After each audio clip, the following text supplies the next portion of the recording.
कहते हैं कि मन की कोई सीमा नहीं होती, वो देश काल से परे होता है, जीवन और मृत्यु से इतर वो अपनी परिणति की ओर आगे बढ़ता रहता है। लेकिन अगर इस कहावत में थोड़ा सा चेंज किया जाए तो मैं कहना चाहूँगा कि भ्रष्टाचार और फर्जीवाड़े की कोई सीमा नहीं होती। वो कोई भी देश हो, कोई भी राज्य हो, कोई भी जिला हो, कोई भी विभाग हो, जिंदा व्यक्ति से जुड़ा हो या मुर्दे से, हर जगह भ्रष्टाचार अपने पैर पसारने में लगा रहता है। जितबे तो जितबे मुर्दे लोगों के मामले में भी भ्रष्टाचार होता रहा है, हो रहा है।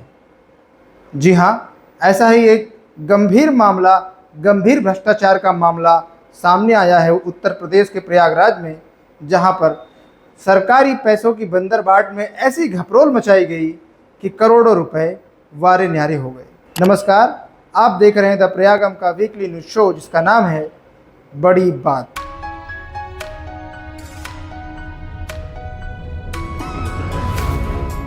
उत्तर प्रदेश सरकार द्वारा संचालित एक योजना है जिसका नाम है राष्ट्रीय पारिवारिक लाभ योजना।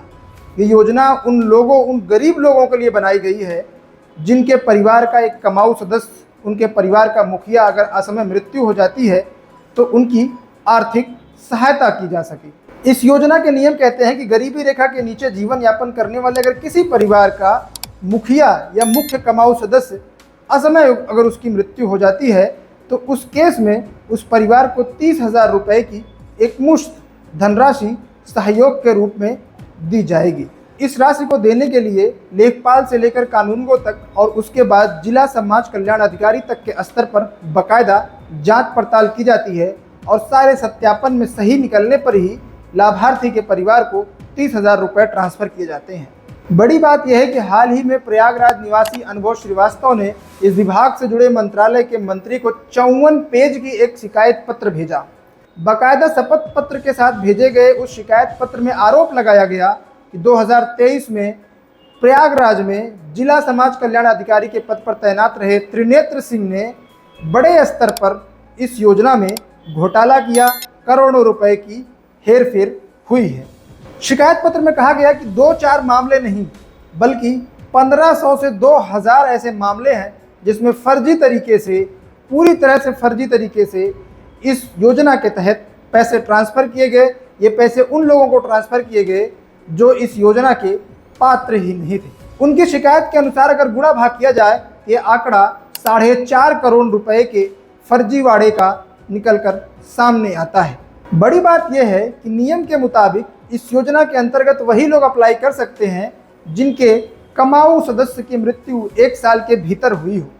लेकिन सारे नियमों को ताक पर रखते हुए ऐसे बहुत सारे लोगों को लाभ दिया गया जिनकी मृत्यु बहुत पहले, कई वर्ष पहले हुई थी।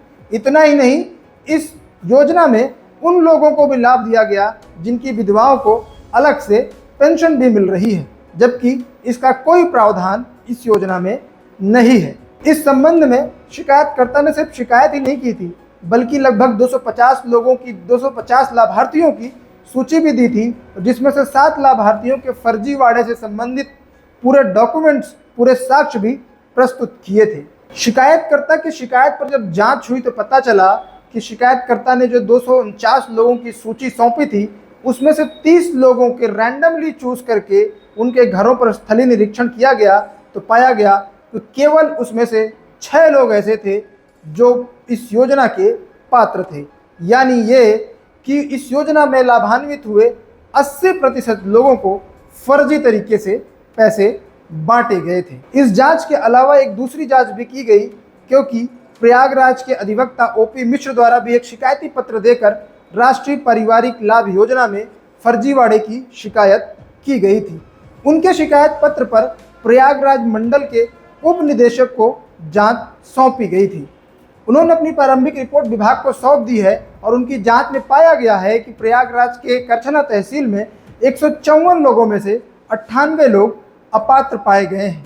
यानी लगभग 65% मामलों में फर्जीवाड़ा किया गया है। वहीं फूलपुर में 21 में से 19 लाभार्थियों को फर्जी तरीके से लाभ पहुंचाया गया है।